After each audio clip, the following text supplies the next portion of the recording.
Serial Pedang Kayu Harum judul ke-9. Pendekar Mata Keranjang. Karya Asmaraman Sukowati Ho Ping Hu. Bab 5. Setelah 5 tahun digembleng, walaupun belum pernah diajar ilmu silat yang berarti, tubuh Han Xiong yang berusia 12 tahun itu menjadi kuat sekali. Otot-ototnya kuat dan lentur, dia dapat bergerak dengan gesit seperti tubuh seekor kijang, kuat seperti seekor harimau. Bukan hanya otot-otot tubuhnya yang terlatih dan menjadi kuat, juga panca inderanya dilatih sehingga memiliki pandangan yang tajam, pendengaran dan penciuman yang peka pula. Pendeknya, selama 5 tahun dia digembleng sehingga memiliki dasar-dasar bagi seorang calon ahli silat yang lihai. Di antara tugas-tugas pekerjaannya, Han Xiong setiap pagi dan sore menyapu lantai, baik pekarangan depan maupun pekarangan belakang. Setelah 5 tahun tinggal di dalam kuil, kadang-kadang dia merasa kesepian dan rindu kepada kakek buyutnya. Sejak kecil dia biasa hidup di alam terbuka. Dan di pegunungan Kunlunsan dia setiap hari menjelajah hutan-hutan dan alam bebas. Akan tetapi, kini dia tidak boleh keluar dari dalam kuil dan dia mulai merasa terkurung dan tidak leluasa. Di bagian belakang bangunan kuil itu terdapat 2 buah bangunan kecil, di ujung kanan dan di ujung kiri, dekat kebun yang luas. Dari para Huisyo kecil lainnya, dia mendengar bahwa 2 bangunan kecil ini merupakan tempat-tempat hukuman. Yang sebelah kanan terdapat seorang Huisyo yang menjalani hukuman kurungan, sedangkan yang sebelah kiri terdapat seorang Nikou, pendeta perempuan, yang menjalani hukuman yang sama.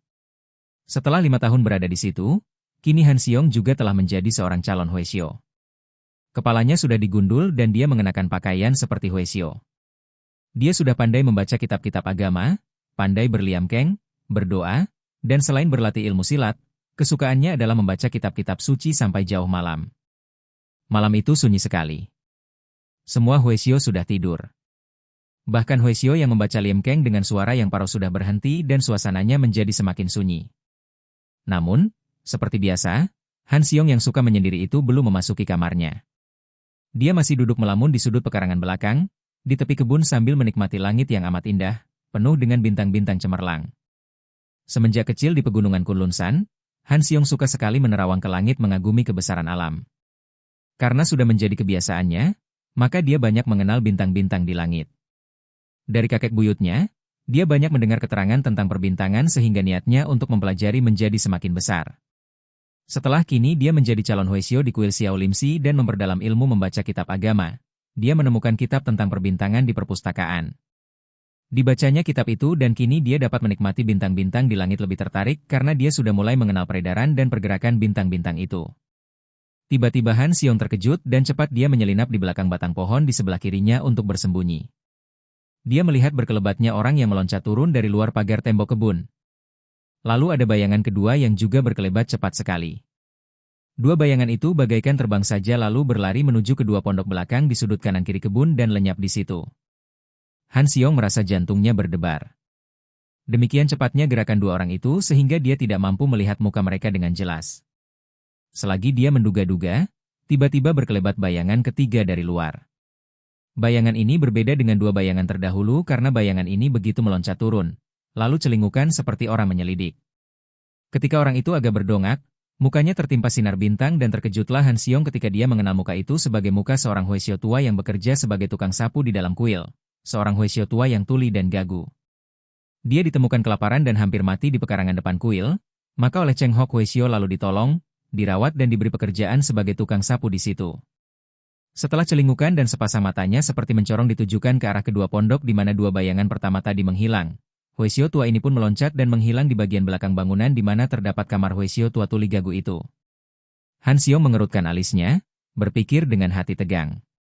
Biarpun tidak jelas, dia dapat menduga bahwa 2 bayangan pertama tadi tentulah 2 orang terhukum itu. Hal ini saja sudah amat aneh. Akan tetapi lebih aneh lagi adalah Huisyo tua tuli dan gagu itu. Jelaslah bahwa melihat gerakannya, Huisyo tua ini lihai bukan main. Sudah lama dia mempunyai perasaan curiga terhadap Huisyo gagu ini. Seringkali dia melihat betapa kalau dia sedang tidak diperhatikan orang, Huisyo tua itu mempunyai sinar mata yang mencorong dan berkilat, penuh kekerasan. Akan tetapi di depan para Huisyo, sinar matanya dapat berubah menjadi demikian lembut dan mendatangkan rasa iba. Selain ini, yang membuat Han Xiong semakin curiga adalah ketika beberapa kali, dalam perjalanannya keliling kalau sedang bergadang, dia lewat di depan kamar Huisyo tua ini dan mendengar suara Huisyo tua ini mengigau. Hal ini tentu saja amat mengejutkan hatinya karena mana mungkin seorang gagu dapat mengigau dan bicara, walaupun dalam tidur. Dia semakin curiga akan tetapi masih menyembunyikan hal itu sebagai rahasianya sendiri. Dan malam ini, secara kebetulan dia memergoki Hoesio tua itu yang agaknya tadi membayangi dua orang hukuman yang berkeliaran keluar dari kuil, dan mendapat kenyataan bahwa Hoesio tua gagu ini adalah seorang yang memiliki ilmu kepandaian tinggi. Pada keesokan harinya, Han Xiong masih menyembunyikan rahasia yang dilihatnya itu. Jantungnya kadang-kadang berdebar tegang dan bagi pemuda remaja seperti dia, mengetahui sebuah rahasia untuk dirinya sendiri seolah-olah menggenggam sebutir mutiara yang belum diketahui orang lain. Menimbulkan ketegangan yang menggembirakan sekali.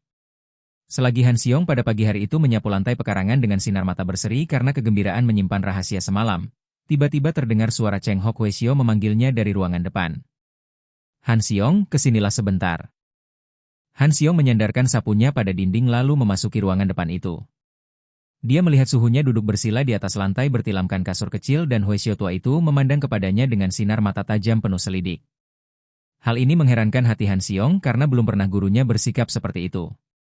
Dia lalu menjatuhkan diri berlutut dan menghadap gurunya. Suhu memanggil Teochu hendak memerintah apakah? Tanyanya dengan sikap sopan. Cheng Hok Hoesio tidak segera menjawab, melainkan mengamati anak itu dengan penuh perhatian. Han Xiong, tahukah engkau siapa yang berada di dalam dua buah kamar di sudut belakang dekat kebun itu? Tiba-tiba dia bertanya dan pandang matanya amat tajam menatap wajah anak itu. Han Xiong sampai terkejut melihat sinar mata gurunya itu dan dia menjadi semakin heran. Suhu maksudkan, dua kamar yang bernama kamar renungan dosa itu? Benar. Bukankah setiap hari engkau menyapu lantai depan dua kamar itu? Tahukah engkau siapa yang berada di sana?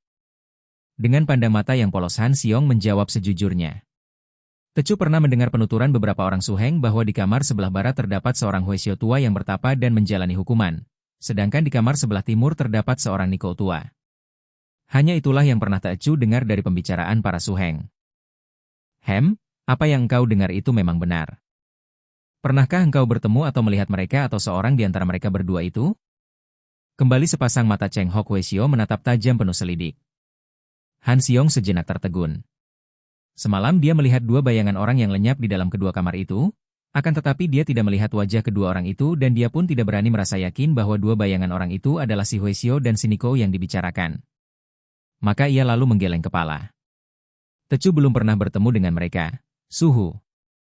Dan tidak pernah bicara atau mendengar suara mereka? Ingat, engkau tidak boleh membohong.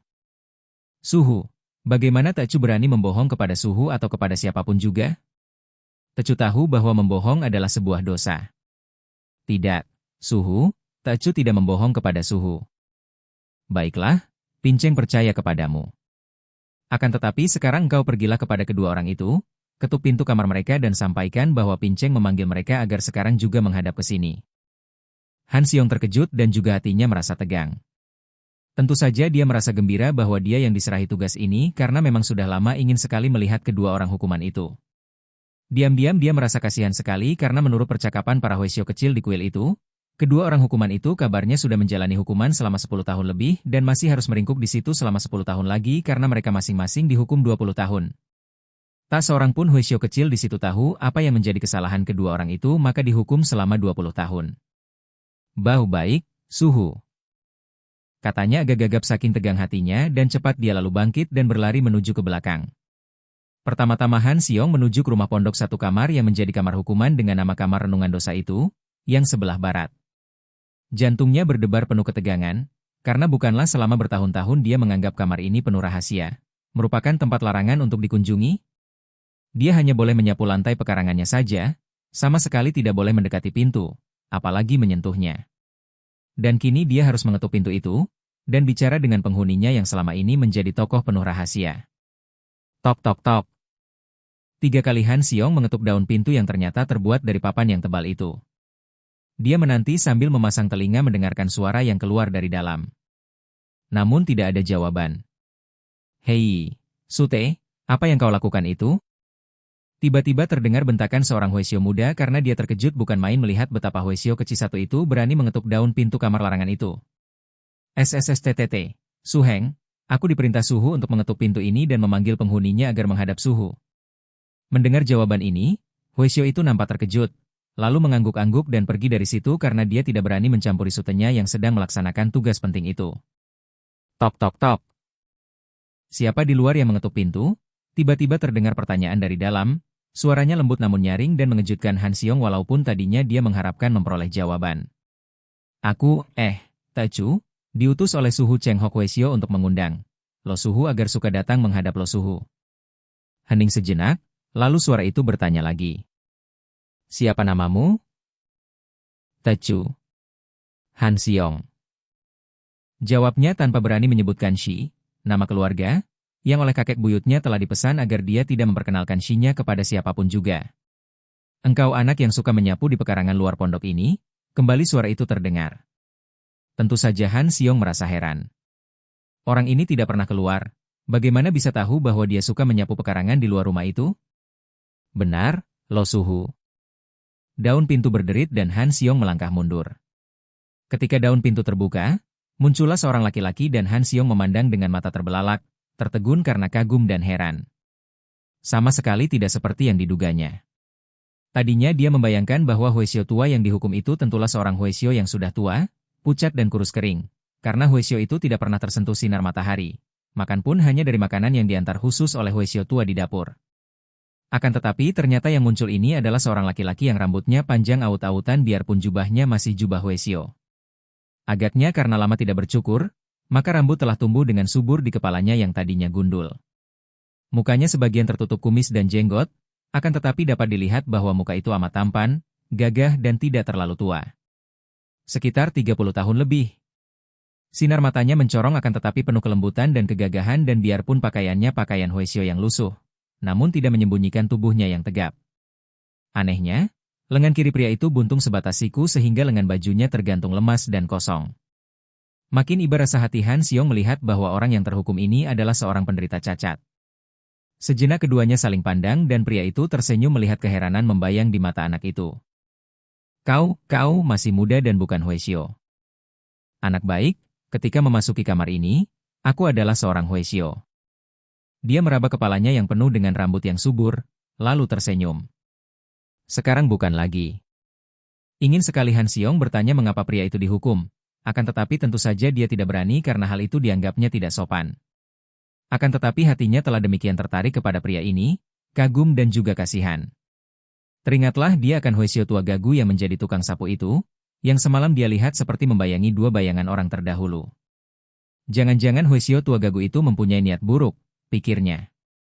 Tentu berniat buruk karena dia sendiri tidak percaya bahwa Huesio itu benar-benar gagu.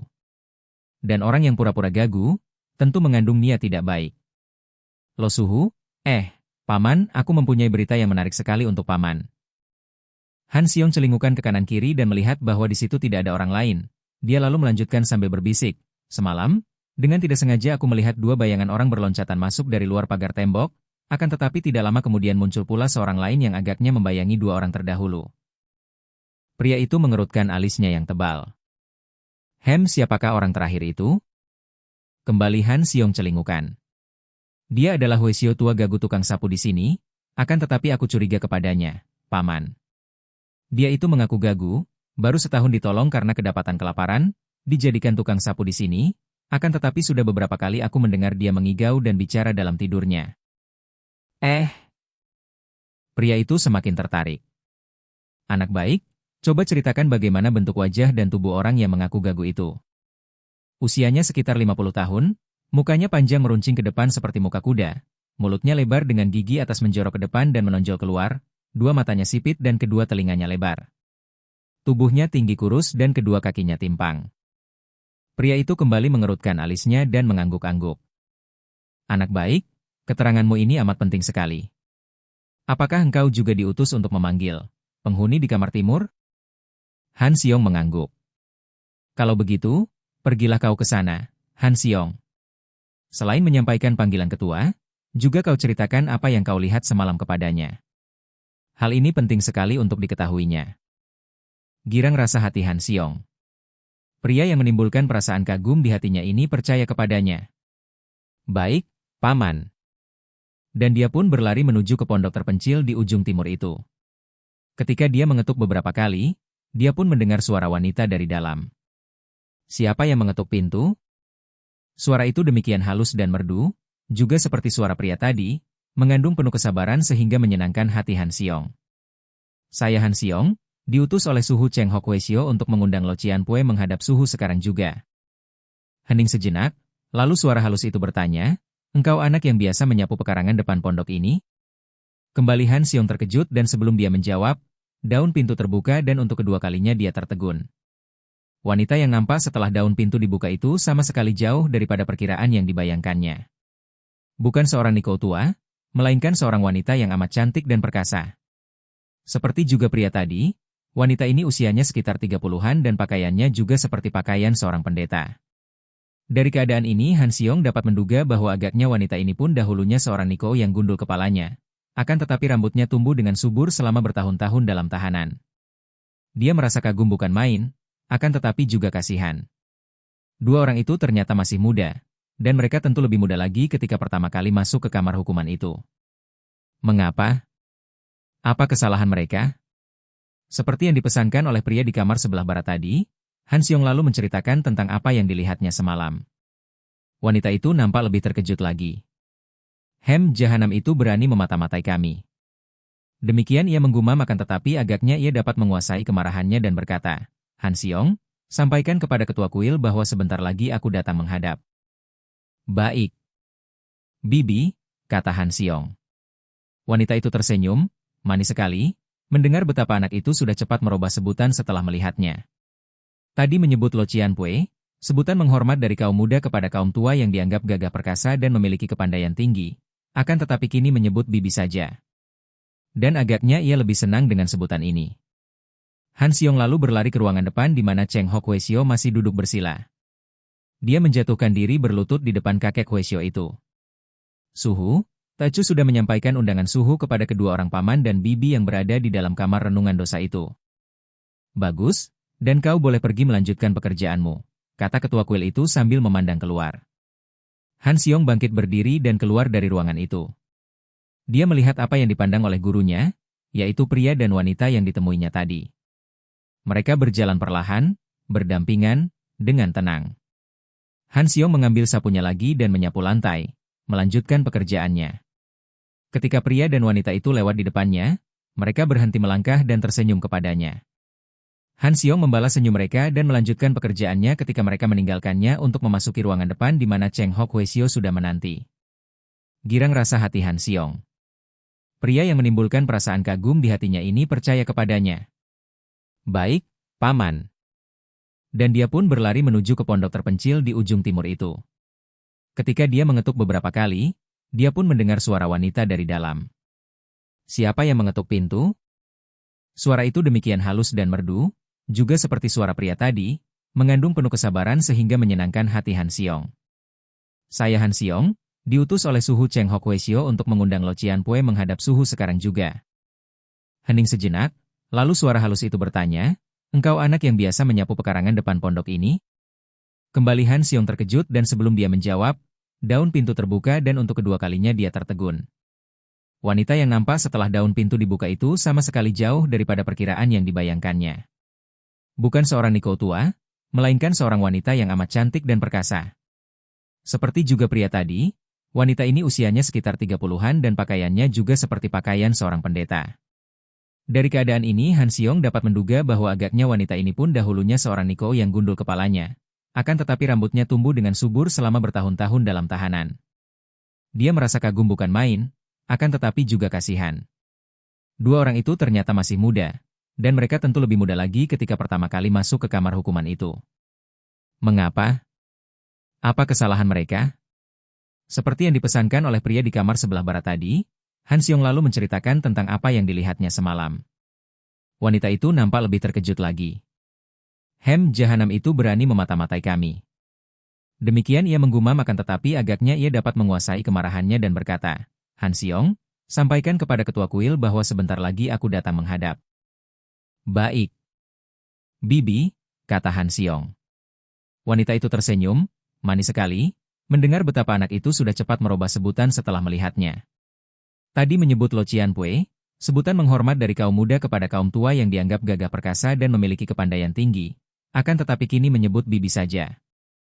Dan agaknya ia lebih senang dengan sebutan ini. Han Xiong lalu berlari ke ruangan depan di mana Cheng Hokwesio masih duduk bersila. Dia menjatuhkan diri berlutut di depan kakek Huesio itu. Suhu, Tecu sudah menyampaikan undangan Suhu kepada kedua orang paman dan bibi yang berada di dalam kamar renungan dosa itu. Bagus, dan kau boleh pergi melanjutkan pekerjaanmu, kata ketua kuil itu sambil memandang keluar. Han Xiong bangkit berdiri dan keluar dari ruangan itu. Dia melihat apa yang dipandang oleh gurunya, yaitu pria dan wanita yang ditemuinya tadi. Mereka berjalan perlahan, berdampingan, dengan tenang. Han Xiong mengambil sapunya lagi dan menyapu lantai, melanjutkan pekerjaannya. Ketika pria dan wanita itu lewat di depannya, mereka berhenti melangkah dan tersenyum kepadanya. Han Xiong membalas senyum mereka dan melanjutkan pekerjaannya ketika mereka meninggalkannya untuk memasuki ruangan depan di mana Cheng Hok Huesio sudah menanti. Han Xiong. Suara ini demikian dekat terdengar olehnya, seperti diserukan orang di dekat telinganya saja, mengejutkan Han Xiong yang sore hari itu duduk mengasuh di bawah pohon di kebun setelah selesai bekerja. Dia menoleh ke kanan kiri akan tetapi tidak melihat seorang pun manusia. Han Xiong, kesinilah engkau. Kembali terdengar suara itu dan Han Xiong segera mengenal suara lembut itu. Suara pria yang berada dalam kamar tahanan di pondok sebelah barat. Maka bergegas dia lalu bangkit dan melangkah cepat menuju ke kamar renungan dosa sebelah barat. Dia menghampiri pintu dan tiba-tiba terdengar suara yang jelas sekali, keluar dari kamar itu. Han Xiong, kau pergilah menghadap gurumu dan katakan kepadanya bahwa Huesio Gagu tukang sapu itu adalah seorang tokoh sesat bernama Lam Hai Giamlo, murid mendiang Lam Kui Ong, seorang di antara 4 setan. Kedatangannya ke sini, menyamar sebagai seorang Huesio Gagu, tentu mengandung maksud yang tidak baik. Han Xiong merasa terkejut sekali. Sudah diduganya bahwa kakek Gagu itu tentu seorang yang memiliki niat jahat. Akan tetapi tak disangkanya bahwa kakek itu adalah seorang yang memiliki julukan demikian mengerikan. Lam Hai Giamlo, malaikat pencabut nyawa Laut Selatan. Baik, Paman, katanya dan dia pun berlari-lari mencari suhunya. Pada saat itu, Cheng Hok Huesio sedang duduk di dalam ruangan samadhi, akan tetapi dia tidak sedang bersamadhi karena sudah selesai membaca kitab suci. Melihat munculnya Han Xiong di ambang pintu, dia lalu menggapai. Han Xiong memasuki ruangan dan menjatuhkan diri berlutut. Harap Suhu sudi memaafkan kalau Tecu datang mengganggu. Ketua kuil itu tersenyum. Dia seorang yang berwatak keras dan memegang teguh disiplin dan peraturan kuil, akan tetapi setiap kali habis berliamkeng dan bersamadi, kekerasan itu seperti luntur dan dia lebih ramah. Tidak mengapa Han Xiong. Pinceng sudah selesai bersamadi. Ada keperluan apakah engkau agaknya mencari Pinceng? Benar, Suhu. Tadi, paman yang berada di kamar renungan dosa di sebelah barat memanggil Tecu dan minta agar Tecu menyampaikan pesanan penting kepada Suhu. Huesio tua itu mengerutkan alisnya dan mulailah nampak kekerasan hatinya. Agaknya dia tidak suka mendengar ini. Han Xiong, engkau tentu sudah tahu apa artinya kamar renungan dosa itu. Orang yang dihukum di dalam kamar itu harus merenungkan dosa-dosa yang telah diperbuatnya. Ingin Han Xiong bertanya dosa apa gerangan yang telah dilakukan oleh pria dan wanita itu. Akan tetapi dia tahu akan kegalakan suhunya, maka dia menahan keinginannya dan mengangguk. Tecu mengerti, Suhu. Nah, karena itu, jangan engkau terlalu berdekatan dengan mereka yang sedang menjalani hukuman di dalam kamar renungan dosa karena dosa itu menular seperti sebuah penyakit, muridku. Baik, Suhu.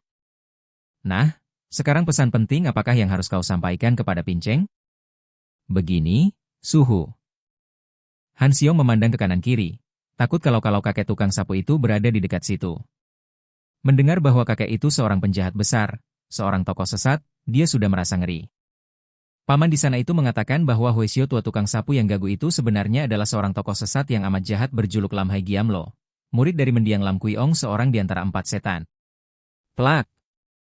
Ketua kuil Selau Limsi itu menepuk pahanya sendiri dengan tidak sabar. Jangan bicara sembarangan. Tecu hanya menyampaikan pesan paman itu. Dia bohong. Mana Pinceng bisa percaya omongan seorang yang berdosa? Sudah setengah tahun dia di sini dan dia benar-benar seorang tua yang patut dikasihani. Mengapa difitnah demikian kejam? Akan tetapi, Suhu, Tecu percaya akan keterangan paman di kamar perenungan dosa itu. Cheng Hok Huesio membelalakan kedua matanya yang lebar, menatap Han Xiong dan alisnya berkerut. Han Xiong, bagaimana engkau bisa mempercaya keterangan seorang yang berdosa? Engkau ikut berdosa kalau menjatuhkan fitnah kepada orang lain. Tecu tidak mengucapkan fitnah, Suhu, akan tetapi memang keadaan kakek itu amat mencurigakan. Beberapa kali di waktu malam, Tecu lewat di depan kamarnya dan mendengar dia ngelindur dan mengigau. Suhu, seorang gagu mana dapat bicara walaupun hanya dalam melindur? Cheng Hok Huesio nampak terkejut. Benarkah apa yang kau katakan itu? Demi nama Sang Buddha, Tecu tidak berbohong, Suhu. Omitohut, jangan membawa-bawa nama Sang Buddha dalam hal ini. Akan tetapi Pinceng masih belum yakin benar. Dia lalu bertepuk tangan beberapa kali dan muncullah 5 orang Huesio yang menjadi murid-murid kepala di dalam kuil itu. Mereka datang dan memandang kepada guru mereka dan Han Xiong dengan heran. Panggil Huesio tua yang tuli gagu ke sini, perintah Cheng Hok Huesio. Dan kalian berlima berdiam di sini pula menjadi saksi. 5 orang murid itu duduk bersila dan seorang di antara mereka memanggil tukang sapu tua yang gagu tuli itu.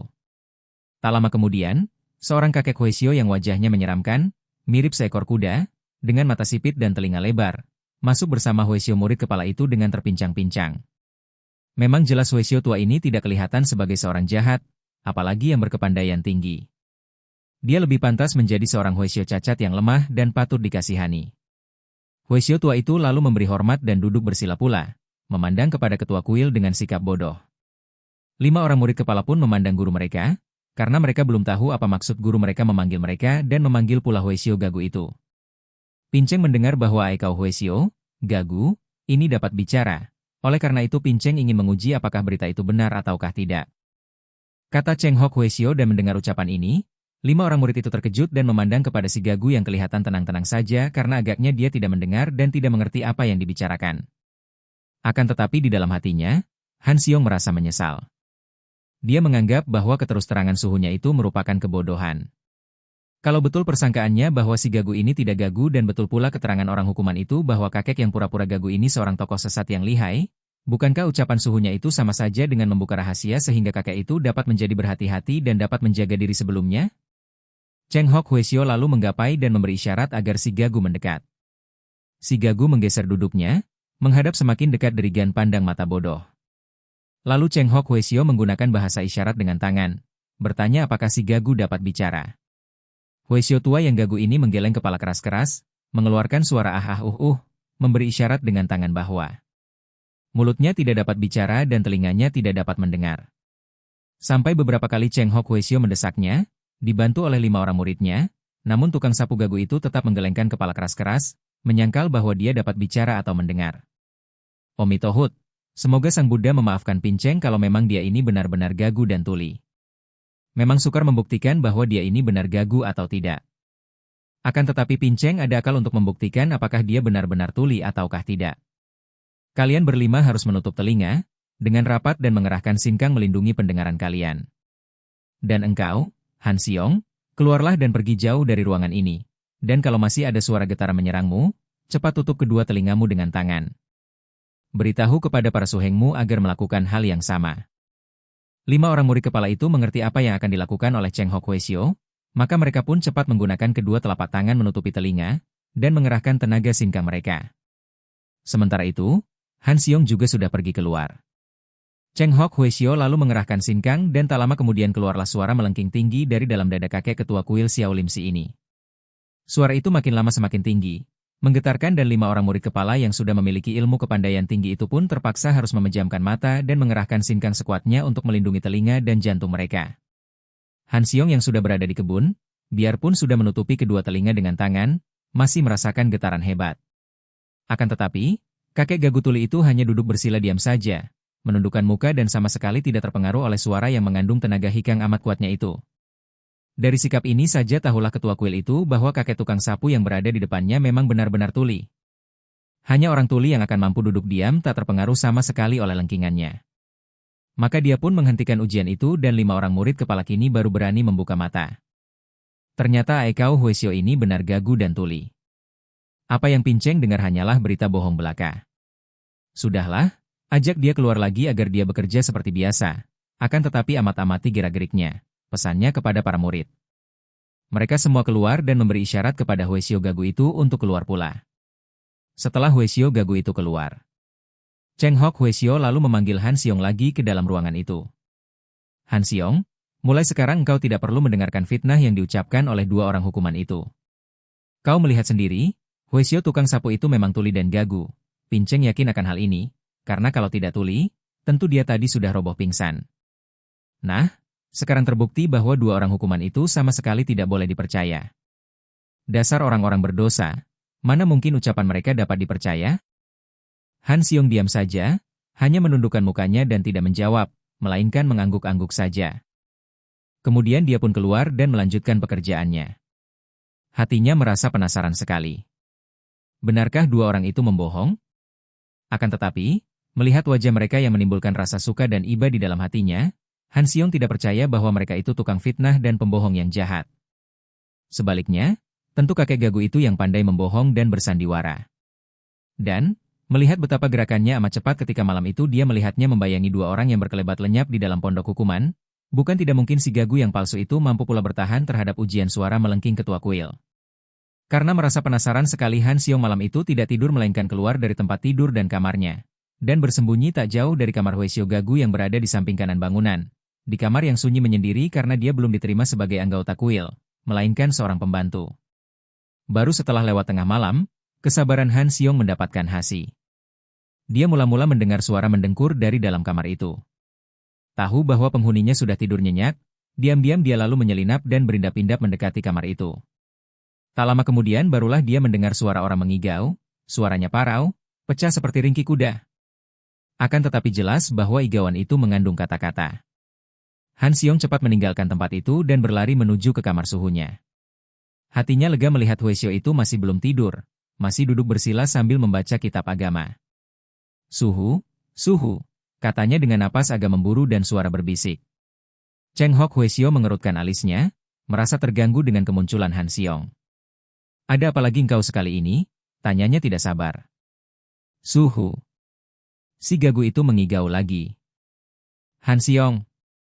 Jangan bicara sembarangan saja. Tidak, Suhu. Tecu tidak berbohong, silakan Suhu membuktikannya sendiri. Cheng Hok Huesio memandang wajah anak itu dengan tajam penuh selidik. Wajah anak itu serius dan tegang. Hatinya tertarik dan dia menarik napas panjang. Omitohut, engkau ini mengada-ada saja. Han Xiong mengganggu ketentraman Pinceng. Akan tetapi karena hatinya tertarik, dia pun turun dari tempat dia bersila bergegas mengikuti Han Xiong menuju ke bagian belakang. Setelah mereka tiba di luar kamar kakek gagu, benar saja dalam kamar itu terdengar suara bergumam orang ngelindur. Cheng Hok Huesio merasa penasaran sekali dan dia menempelkan telinganya pada daun jendela. Terdengar suara parau, pecah dan serak yang mengingatkan orang akan ringkih kuda. Dan memang benar suara itu merupakan igauan yang mengandung kata-kata. Kalau tidak diberikan kepadaku kubunuh kalian. Cheng Hok Huesio terkejut sekali mendengar suara yang mengerikan itu. Dan kini mau tidak mau dia harus percaya karena telinganya sudah mendengar sendiri ucapan itu. Jelaslah bahwa si gagu itu sebenarnya dapat bicara. Hati Cheng Hok Huesio yang memang keras sekali itu menjadi marah. Dia telah ditipu dan dikelabuhi oleh Huesio tukang sapu itu. Kalau begini, jelaslah bahwa dulu dia hanya pura-pura saja sakit dan kelaparan, agar memperoleh kesempatan masuk ke kuil tanpa dicurigai. Akan tetapi mengapa hal itu dilakukannya? Apapun niatnya, tentu niat itu tidak baik dan jahat sekali. Manusia palsu, penipu yang jahat. Dia membentak dan kedua tangannya mendorong ke arah daun pintu kamar itu. Braaak. Daun pintu itu pecah dan jebol. Cheng Hok Huesio meloncat ke dalam. Kaget oleh suara itu, Huesio tua tukang sapu sudah terbangun dan kini nampak dia duduk di atas pembaringannya. Matanya yang sipit memandang dengan marah dan nampak mencorong di bawah sinar lampu gantung yang menyorot masuk dari pintu yang tak berdaun lagi itu. Cheng Hok Huesio semakin terkejut melihat sinar mata itu, sungguh jauh bedanya dengan sinar mata yang biasa dilihatnya pada sepasang mata sipit itu. Penipu jahat. Berlutut dan menyerahlah, kata Cheng Hok Huesio dengan suara keren berwibawa. Akan tetapi, orang yang dibentak itu tiba-tiba tertawa dan Han Xiong yang berada di luar bergidik mendengar suara ketawa yang tidak patut menjadi suara manusia itu. Hahaha, Cheng Hok Huesio, engkau jangan berlagak di depanku. Ketua kuil itu sampai terbelalak saking kaget dan herannya. Kini sikap orang bermuka kuda itu benar-benar berubah sama sekali. Biasanya, sebagai seorang gagu dia selalu tunduk dan taat, akan tetapi sekarang, begitu bicara berani bersikap demikian angkuhnya sehingga memandang rendah kepadanya. Siapakah engkau? Bentak Cheng Hok Huesio, kemudian laporan yang disampaikan oleh Han Xiong beberapa hari yang lalu teringat olehnya. Benarkah engkau berjuluk Lam Hai Giamlo, murid mendiang Lam Kuiong? Kembali kakek itu tertawa dan kamar itu seakan-akan hendak runtuh oleh getaran suara ketawanya. Hahaha, Cheng Hok Huesio. Kalau sudah tahu, kenapa engkau tidak lekas berlutut di depan kakiku? Dapat dibayangkan betapa marahnya Cheng Hok Huesio mendengar kata-kata yang amat menghinanya itu. Omitohut, manusia jahat seperti engkau patut dihajar. Dan dia pun menerjang ke depan, menggerakkan kedua tangannya yang membentuk cakar harimau menyerang kakek yang duduk di atas pembaringan itu. Akan tetapi, tiba-tiba bayangan kakek itu berkelebat dan terdengar bunyi kain robek dan kapuk berhamburan ketika kedua cakar tangan Cheng Hok Huesio mengenai kasur yang tadi diduduki kakek muka kuda itu. Mendengar suara ketawa di belakangnya, Cheng Hok Huesio memutar tubuh sambil menyerang lagi. Sekali ini serangannya lebih hebat. Ketua kuil ini memang seorang ahli guakang, tenaga luar, yang selain memiliki tenaga kuat, juga menguasai ilmu-ilmu silat yang sifatnya keras dari Xiao Limpai. Membalik sambil menggunakan kedua tangan untuk menyerang dengan bentuk cakar ini luar biasa kuatnya dan kalau mengenai tubuh lawan, tentu kulit dan daging akan terkoyak oleh jari-jari tangan yang seperti berubah menjadi kaitan baja itu, tulang pun akan remuk. Akan tetapi, sambil mengeluarkan suara seperti kuda meringkik, kakek gundul bermuka kuda itu sama sekali tidak kelihatan jerih, bahkan menggunakan lengan kirinya menangkis dari samping dengan memutar siku. Des! Pertemuan antara kedua lengan Cheng Hok Huesio yang ditangkis oleh lengan kiri kakek yang di kuil itu dikenal sebagai Aikau Huesio itu hebat sekali karena begitu bertemu. Tubuh Cheng Hok Huesio terpental seperti terdorong oleh angin yang amat kuat. Padahal, gerakan kakek gagu itu nampak lambat dan tidak bertenaga. Ai! Cheng Hok Huesio sudah berjungkir balik sehingga tubuhnya tidak sampai terbanting. Dia terkejut sekali dan maklum bahwa lawannya memiliki sinkang yang luar biasa kuatnya, maka dia bersikap hati-hati dan maju perlahan-lahan sambil memasang kuda-kuda yang kokoh kuat. Karena maklum bahwa dia berhadapan dengan lawan tangguh, Cheng Hok Huesio lalu berkata dengan sikap keren. Lam Hai Giamlo, selamanya Pinceng dan Xiao Limpai tidak pernah ada urusan denganmu, maka apa maksudmu menyamar dan menyelundup ke kuil kami? Hahaha, Cheng Hok Huesio. Sudah setahun aku berada di sini. Apa sebabnya aku berada di sini adalah urusanku sendiri. Tidakkah selama ini aku bekerja baik-baik dan tidak pernah mengganggu Xiao Limpai? Jangan campuri urusanku dan aku pun tidak akan mengganggumu. Omitohut, kuil kami bukanlah tempat persembunyian segala macam penjahat. Engkau pergilah dengan aman dari sini dan jangan kembali lagi. Kini nada suara kakek ketua kuil itu tidak tinggi hati seperti tadi, tidak minta agar Lam Hai Giamlo berlutut dan menyerah, melainkan minta kepadanya agar pergi dengan aman. Hahaha, engkaulah yang harus pergi dari sini. Aku datang atau pergi sesuka hatiku. Keparat. Engkau memang jahat. Dan Cheng Hok Huesio sudah menyerang lagi dengan lebih dahsyat karena merasa bahwa wewenang dan kekuasaannya dilanggar. Namun dengan mudah pukulan dengan tangan terbuka itu ditangkis oleh lawannya dan kembali dia terhuyung. Pada saat itu, 5 orang murid kepala Xiao Limpai bersama belasan murid lain sudah tiba di tempat itu dan Lam Hai Giamlo lalu dikepung. Dia ini Lam Hai Giamlo, penjahat besar yang hendak mengacaukan kuil kita. Usir dia, teriak Cheng Hok Huesio yang dari 2 gebrakan tadi saja sudah maklum bahwa lawannya ini lihai bukan main dan untuk mengusirnya dibutuhkan bantuan murid-muridnya. Para Huesio itu tua muda lalu bergerak mengepung dengan sikap mengancam, walaupun dengan pandang mata penuh keheranan karena mereka sama sekali tidak mengira bahwa hampir tidak dapat percaya bahwa Huesio gagu tukang sapu tua ini sekarang disebut Lam Hai Giamio seorang penjahat besar. Hahaha yeh. Suara ketawa yang makin mirip dengan kuda itu terdengar berbareng dengan penyerbuan para Huesio Xiao Limsi. Disusul peki kesakitan dan 2 orang murid Xiao Limpai roboh ketika Lam Hai Giamlo menggerakkan kedua tangannya. Lengannya dipentang lebar dan tubuhnya seperti berputar. Dengan gerakan ini, dia sudah menangkis semua pukulan yang datang dari 4 penjuru dan juga merobohkan 2 orang pengeroyok dengan amat mudahnya. Melihat kehebatan kakek itu, diam-diam Han Xiong yang menonton dari luar, menyelinap pergi.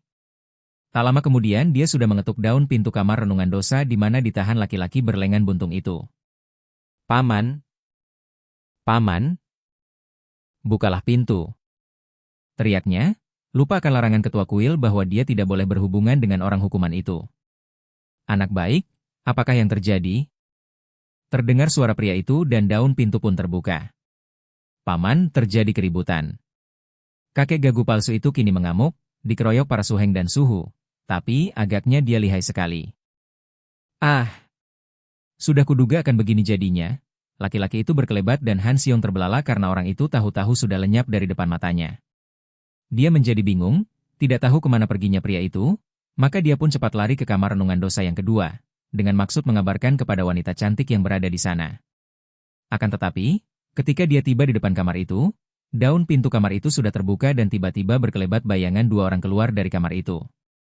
Demikian cepat gerakan mereka sehingga Han Xiong hanya dapat melihat bentuk tubuh mereka saja, dan dia pun mengenal bahwa mereka adalah pria lengan buntung dan wanita cantik yang sudah dikenalnya itu. Maka dia pun cepat kembali ke tempat terjadinya pertempuran tadi. Kiranya Cheng Hok Hwasyo dan para muridnya kewalahan ketika mengeroyok Lam Hai Giamlo. Kakek bermuka kuda ini mengamuk, semakin lama semakin beringas dan ganas sekali. Melihat betapa para muridnya roboh berserakan, Cheng Hok Hwasyo menjadi marah. Dia menyambar sebatang toya dan dengan senjata andalannya ini, yang diputarnya dengan amat cepat, dia pun menerjang Lam Hai Giamlo sambil mengeluarkan bentakan nyaring. Namun, lawannya terkekeh dan menyambut serangan ketua kuil itu dengan kedua tangan kosong saja. Dengan lengan tangannya, dia berani menangkis hantaman toya kuningan, bahkan membalas dengan tamparan ke arah kepala Hwasyo ketua kuil itu. Duk! Wutut! Cheng Hok Hwasyo terkejut sekali dan untung dia masih mampu mengelak dengan melompat ke belakang. Tangkisan pada toyanya tadi membuat kedua lengannya tergetar sehingga dia tidak mampu menggerakkan toyanya sebagai lanjutan serangannya, bahkan tidak sempat lagi menangkis ketika tangan yang menampar kepala itu datang menyambar. Namun, kemarahan membuat ketua kuil itu tidak mengenal bahaya dan dia pun sudah menyerbu lagi. Toyanya kini menusuk ke arah perut. Kembali yang diserang tertawa dan sekali ini sama sekali tidak mengelak, juga tidak menangkis, melainkan menerima toya yang menusuk itu begitu saja dengan perutnya. Cus! Ujung toya kuningan itu seperti amblas ke dalam perut. Akan tetapi sebetulnya bukan menembus kulit daging, melainkan disedot oleh perut itu yang tiba-tiba saja mengempis. Ketika ketua Xiao Limpai itu terkejut karena mengira bahwa toyanya melukai perut dan mungkin membunuh, mendadak kedua tangan Lam Hai Giamlo sudah bergerak, yang satu menotok pundak yang lain mencengkeram jubah pada tengkuk Cheng Hok Hwasyo. Ketua kuil itu seketika lemas dan tengkuk jubahnya kena dicengkeram. Melihat betapa guru mereka tertawan musuh, para murid Xiao Limpai terkejut dan marah. Mereka kini sudah memegang senjata di tangan dan siap untuk mengeroyok. Saudara sekalian harap mundur dan biarkan kami berdua menghadapi Lam Hai Giamlo. Tiba-tiba terdengar suara yang lembut namun berwibawa. Semua Hwasyo mundur ketika melihat bahwa yang muncul adalah seorang pria berlengan kiri buntung dan seorang wanita cantik setelah tadi nampak dua bayangan berkelebat dan tahu-tahu di situ berdiri dua orang itu. Para Hwasyo yang sudah lama menjadi penghuni kuil itu mengenal siapa adanya dua orang hukuman itu, akan tetapi mereka yang datang belum ada 10 tahun, tidak pernah melihat dua orang itu dan kini mereka memandang dengan heran. Baru setelah para Hwasyo yang lebih tua berbisik-bisik memberitahu bahwa laki-laki dan perempuan itu adalah dua orang hukuman di kamar renungan dosa, mereka memandang lebih tertarik lagi. Laki-laki berlengan buntung itu kini sudah melangkah maju menghadapi Lam Hai Giamlo yang masih mencengkeram tengkuk jubah Cheng Hok Hwasyo. Lam Hai Giamlo, lepaskan suhu Cheng Hok Hwasyo. Sambil berkata demikian, tiba-tiba saja lengan baju kiri yang kosong dan buntung itu bergerak dan ujung lengan baju menyambar ke arah si muka kuda. Ketika ujung lengan baju itu menyambar, terdengar suara berdesing keras seolah-olah yang menyambar itu sebatang pedang, bukan sehelai kain lemas. Lam Hai Giamlo tadinya memandang rendah, akan tetapi melihat gerakan ini, dia terkejut dan tidak berani sembrono untuk menangkis, melainkan mengelak dengan menarik kepala ke belakang. Akan tetapi, tiba-tiba nampak bayangan berkelebat dan wanita itu sudah menyerangnya dari samping. Serangannya hebat sekali karena kedua tangan wanita itu bertubi-tubi mengirim totokan-totokan ke arah 9 jalan darah di bagian depan tubuhnya. Lam Hai Giamlo dapat menduga akan kelihayan wanita ini, maka dia pun terpaksa melepaskan cengkeraman pada tengkuk jubah Cheng Hok Hwasyo sambil melontarkan tubuh ketua kuil itu ke arah si laki-laki lengan kiri buntung. Lontarannya kuat sekali sehingga tubuh ketua kuil itu seperti sebatang balok yang berat melayang ke arah laki-laki itu. Akan tetapi, si lengan kiri buntung dengan tenang menggerakkan tangan kanannya dan sekali tangan itu menyambar, dia pun sudah dapat mencengkeram punggung jubah Hwasyo itu sehingga daya luncurnya tertahan dan sekali menepuk pundaknya, Cheng Hok Hwasyo dapat bergerak lagi dan diturunkan. Dengan muka merah Cheng Hok Hwasyo lalu mundur dan berdiri menjadi seorang di antara para penonton. Dia tahu bahwa dia bukan lawan si muka kuda, maka kini dia hanya nonton saja, membiarkan dua orang hukuman itu menghadapinya. Hatinya diam-diam merasa heran sekali karena selama ini dia memandang rendah kepada dua orang bekas Hwasyo dan Nikou yang telah menjadi orang hukuman menebus dosa di kamar renungan dosa. Akan tetapi, jelas bahwa si lengan kiri buntung itu lihai, kalau tidak, tentu tidak akan dapat membebaskannya dari cengkeraman si muka kuda sedemikian mudahnya. Hanya satu kali serang saja. Kini, Lam Hai Giamlo sudah menjadi marah sekali. Baiklah, kalian sudah mengenal aku. Memang aku Lam Hai Giamlo yang tadinya hanya ingin mempergunakan tempat ini sebagai tempat istirahat tanpa bermaksud mengganggu kalian. Akan tetapi karena di sini aku menemukan sesuatu yang menarik sekali, maka biarlah aku berterus terang saja. Hei, kalian dua orang berdosa yang menjalani hukuman. Siapakah sebenarnya kalian berdua ini? Tanyanya dan mata yang sipit itu menyapu ke arah laki-laki dan wanita itu. Laki-laki yang buntung lengan kirinya itu menahan senyum, lalu menjawab singkat. Sebelum kami menjadi Huishio dan Nikou, namaku adalah Siang Kuan Cikang dan ia adalah Toan Huichu. Para pembaca cerita asmara berdarah tentu masih teringat akan kedua nama ini. Seperti telah diceritakan dalam kisah asmara berdarah, Siang Kuan Cikang adalah putra mendiang Siang Kuan Lojin yang berjuluk si Iblis Buta, seorang tokoh datuk sesat yang lihai sekali. Akan tetapi putranya, yaitu Siang Kuan Cikang, tidak mewarisi kejahatan ayahnya bahkan sejak muda dia telah menyadari akan kesesatan ayahnya yang tidak disukanya. Kemudian, dengan beruntung dia menjadi murid Ciu Xian Lokai, seorang sakti yang menurunkan ilmu-ilmunya kepada Cikang. Akan tetapi, di dalam kehidupan asmaranya, Cikang mengalami kegagalan karena cintanya kepada Cheng Sui-chin tidak dibalas oleh gadis itu yang telah mencinta pria lain, yaitu si Ai Hui Song putra ketua Chin Ling Pai. Bahkan, dia masih bersikap demikian bijaksana dan gagah perkasa untuk melindungi Hui Song yang hendak dihukum ayahnya sendiri karena fitnah. Cikang dengan jantan melindungi dan bahkan menggunakan lengan kiri menangkis pedang sehingga demi keselamatan Hui Song, dia kehilangan lengan kirinya sebatas siku. Semua ini dilakukannya bukan hanya demi menolong Hui Song yang dia tahu tidak berdosa, juga demi cintanya terhadap Sui Chin. Setelah Hui Song dan Sui Chin menikah, di kebun pada malam hari itu, Cikang yang hatinya merasa duka dan merana itu melihat Toan Huichu yang sedang menangis sedih. Dia tahu bahwa mengapa Huichu menangis. Keadaan gadis itu tiada bedanya dengan dia. Patah hati, kasih tak sampai, atau bertepuk tangan sebelah. Gadis itu mencinta si Ai-san, pendekar muda yang gagah perkasa dan budiman, akan tetapi sebaliknya si Ai-san sudah menjatuhkan pilihan hatinya kepada Tan Siang Wai, murid terkasih dari ketua Chin Ling Pai. Dia dan Huichu sama-sama patah hati. Bukan hanya itu, akan tetapi juga asal-usul mereka hampir sama. Dia sendiri putra seorang datuk sesat yang amat tersohor, juga Toan Huichu lebih hebat lagi karena ayah dan ibunya adalah Raja Iblis, rajanya datuk-datuk sesat. Karena persamaan keadaan, nasib dan kedukaan, ketika mereka saling jumpa dan mengenal keadaan masing-masing, timbul keakraban pada kedua orang itu dan mereka pun bergandeng tangan untuk bersama-sama menghadapi gelombang kehidupan yang penuh bahaya dan kepahitan itu. Tentu saja sebagai putri raja dan ratu iblis yang amat sakti, Huichu juga mewarisi ilmu-ilmu yang amat dahsyat. Akan tetap agaknya Lam Haj Giamlo belum pernah mendengar kedua nama ini. Memang kedua orang ini masih amat muda ketika muncul di dunia Kang Ou dan tentu saja ilmu kepandaian mereka menggemparkan. Akan tetapi, mereka yang patah hati itu lalu masuk menjadi Huishio dan Nikou mempelajari ilmu-ilmu keagamaan dan kebatinan di dalam kuil dan tentu saja nama mereka tidak terkenal. Bahkan para Huishio di kuil tidak ada yang tahu bahwa mereka berdua sesungguhnya adalah dua orang muda yang amat lihai. Bagus, kalian berdua adalah orang-orang muda yang berhasil. Nah, setelah aku berada di sini dan melihat kalian berdua latihan, hatiku tertarik sekali. Sekarang, berikanlah kitab kuno itu kepadaku, dan aku akan pergi dari sini tanpa mengganggu kalian lagi, kata Lam Hai Giamlo. Cikang dan Huichu saling pandang, dan keduanya menggeleng kepala tanda tidak setuju untuk memenuhi permintaan si muka kuda. Enak saja engkau bicara. Huichu berseru marah. Lebih baik engkau pergi sebelum kami turun tangan menghajar muka kudamu. Lam Hai Giamlo membelalakan mata saking marahnya. Akan tetapi karena memang matanya sipit sekali, biar dibelalakan juga tidak dapat menjadi lebar dan tidak menakutkan, melainkan merubah muka itu semakin buruk dan lucu. Akan tetapi, tangannya bergerak cepat bukan main dan tahu-tahu tangan itu sudah mulur panjang dan membentuk cakar yang mencengkeram ke arah dada Huichu. Jarak antara kakek itu dan Huichu cukup jauh, ada 4 meter.